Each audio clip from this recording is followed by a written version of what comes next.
Hey everybody, how are you doing? I'm back again with one of these videos where I, work on stuff, which I've not done for a while. I'm working today on my good old Ansmann Mad Rat, or what's left of it at the moment, which is one of my favourite RCs, and it was the one that starred in my first ever RCing Around video. What I'm doing is turning it into a budget brushless buggy, basically. A lot of budget RCs now come brushed, ready to run, and brushless ones you get as well from budget RCs, but they're generally not quite as good as the brushed in that, for example, if I take the popular FTX Carnage, it's exactly the same brush to brushless. All they've done is fitted the brushless system. It's got the same gears, it's got the same pinions, it's got the same setup, and that extra power puts a lot of strain on everything. They don't even change, like I say, they don't change the gearing. That it can cause a bit of problems in terms of, well, brushless generally has less torque than brushed, so you're supposed to gear it down if you increase an RPM, increase especially if you're going from brush to brushless, not just from a brush motor to a faster brush motor. Yeah, so they don't do that, and also you get temperature issues sometimes. You can get obviously more expensive brands that will hold up a lot better, but that's expensive. So what I have here is the Mad Rat. The Mad Rat is probably about as budget as you can possibly get. I remember when they were new, the kit form was only about £40, brand new as a kit, and ready to run it was less than £100, and you still got, it was brushed, but you got the 2.4 GHz radio system and everything.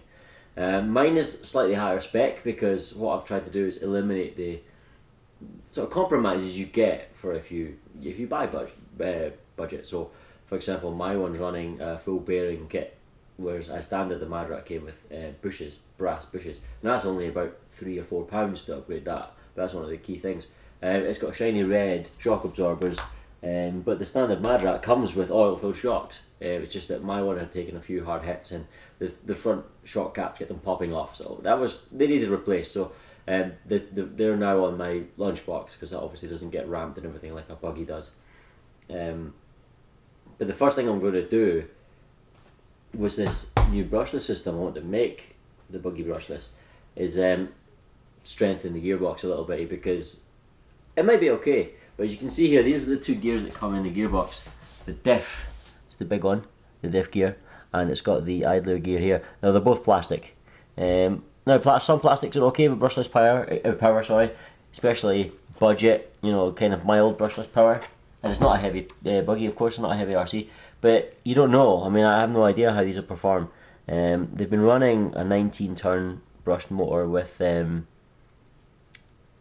2-cell lipo for a while, and I don't see any wear or damage on them really, so they seem to be holding up quite well. I'll keep them as spares anyway.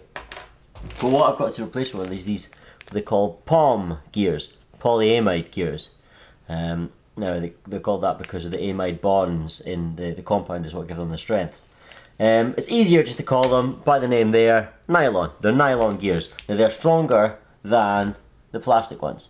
Now you do get an alloy of this, but alloy tends to wear out quite quick, and you do not get an alloy of the diff gear to match it. And I thought if I have the two same compounds running off each other, it's probably a better idea.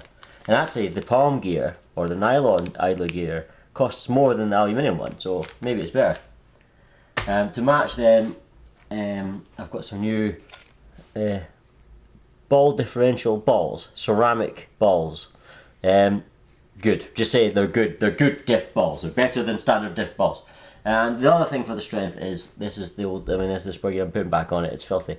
I've been using it for years, but this is actually Kevlar, so it's stronger than standard as well, which is plastic.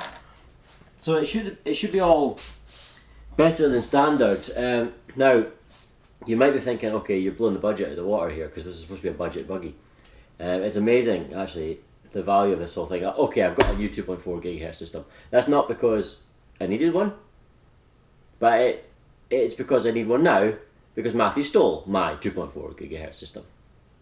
And in terms of the power system, Matthew also stole the speed controller. So Matthew owes me. But also I was going to get brushless anyway because that was brushed. Brushless anyway. Now I'm interested about this because it's by a company called GoolRC, and they're very cheap 4-pole waterproof combo. It's got a 60 amp speed controller, and it is a, I believe, a 10 turn 10 ton I think, 3,900 kV. It might well be a rebranded thing. Everything's rebranded nowadays. That Tamco radio system is just a rebranded e-tronics, exactly the same as the one that was in the Mad Rat previous that Matthew stole. It's just that instead of blue, there's some red. You know, it's exactly the same. But anyway, here's the ESC, 60 amp, pretty nice. You know, fan, heatsink, the standard works. Came with a program card. And here's the 4-pole motor, 4-pole, why am I struggling to say that? 4-pole motor. Now, it's nice, I like it. This is absolutely in the ballpark for cheap brushless systems. I mean, this was less than £40, shy of £40, and you're talking about £30 to £40 for. There's loads of brushless systems of this spec on eBay, etc. for that sort of price. That's right in the ballpark. So, you know, you're talking the radio system cancels out the one that was nicked. That's £40. The upgrades for the bearings were £4. The shocks weren't necessary because they just got replaced because the standard ones were broke, so that's not really a performance benefit. I mean, the various stronger parts were maybe, I don't know, £30, maybe £40. And then I've got adjustable links. They're pennies as well. So look, like the whole thing is very, very cheap. Very cheap, considering at the end of it you're going to get a very competent buggy. Now I know some of you might be thinking, aha, but these are Proline dirt hogs, expensive tyres. Yes, they're expensive tyres, and I'm saying this as a fan of Proline. They're crap.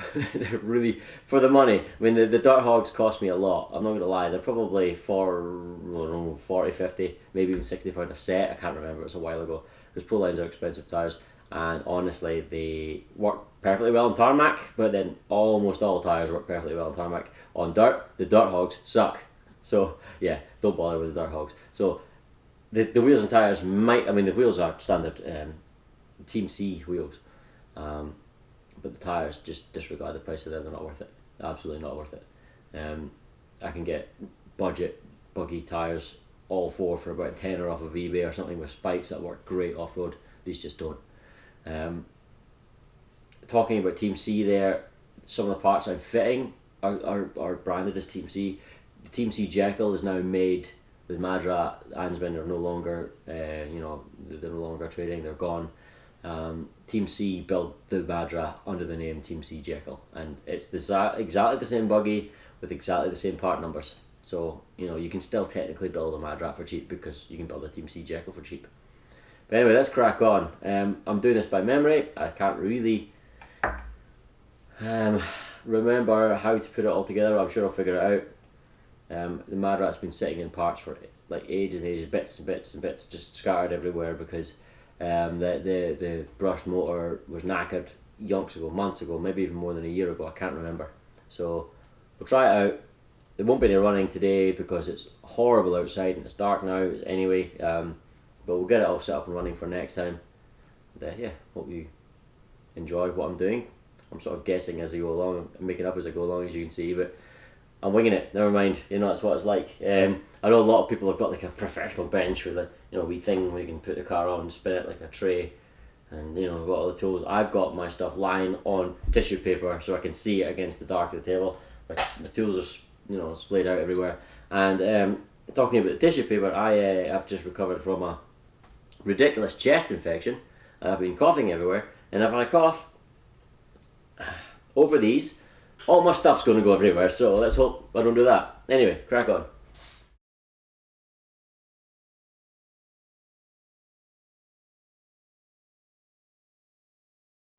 Well, that's the diff held together, grease in the middle, feels super, super, super slick.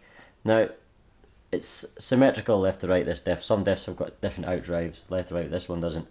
This screw goes right through the middle, see that long narrow screw? Goes right through the middle. Now, on one end is the thrust bearing. Now, the thrust bearing is this little combination here. See basically, try and get the shadow out of the camera. Basically, you've got two sort of normalish washers or spacers, and that one has little diff balls in it. Basically, that they move freely. Now, it's recommended in most instruction manuals when you put them on the screw that goes through the diff that you you touch them up with a little bit of oil or a little bit of grease, but I'm not going to do that. Now the reason why is that I know from the evidence taking this apart that although the gearbox in the Mad Rat is supposed to be sealed, and you know, across the diff, even though the drive shafts are going into the end of the diff from the outside, it should be all sealed up, but there was dirt in these a little bit, and yes, putting a bit of oil or a bit of grease would help initially, but oil and grease is a magnet for dirt and grime and grit. So if first time you use that outside, although these are nice and slick, they'll then grab every bit of dust and dirt that's you know, anywhere near it, and it's going to ruin the diffing effect completely. So I'm not going to bother doing that. Just a word of caution there, unless you're absolutely certain that it's sealed away and it won't get affected, then don't even bother. Anything that's exposed to elements, don't even bother greasing it up, it's just a waste of time.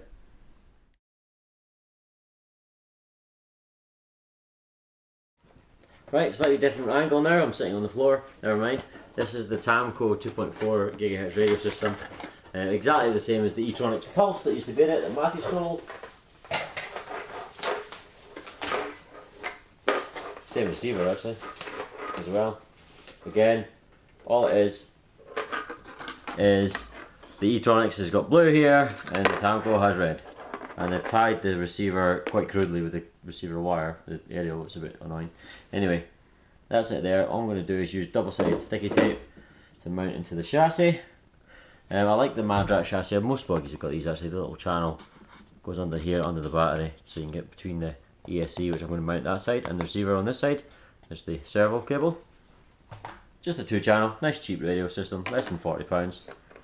The only thing wrong with it, come on, is, see this here? You pull that, this is a bit silly, you pull that out, that's where you put the batteries, which I think is a bit weird rather than putting them in here. But there's 8 of them. Nowadays most 2.4s get away with 4 AA's, this is 8, slightly more expensive to power it, but never mind. Just slam some I was going to say WD-40, slam some AA's in there just now then. Beep beep. That's the same bip bip as the e-tronics because it is just an e-tronics, or the e-tronics is a Tamco, one of the two. Just get some double-sided tape out of the bag. Let's see here. Have they sellotape over it? They have. How dare they sellotape over it? Can't even get a double-sided tape now.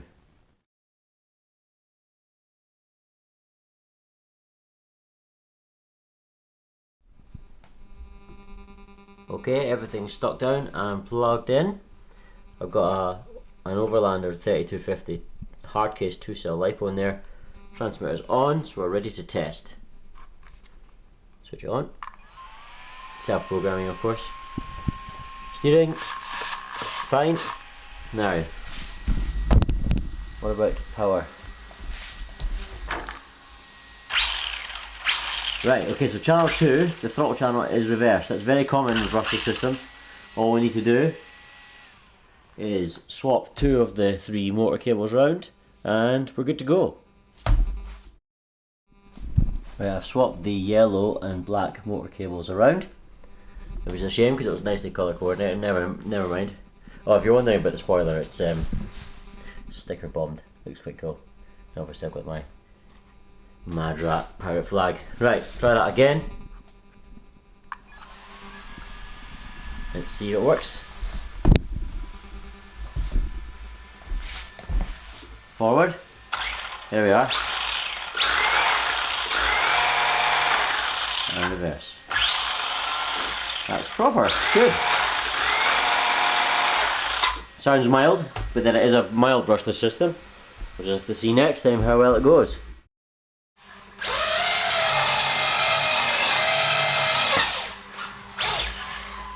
Right, thanks for watching everybody. See you again soon. Cheers.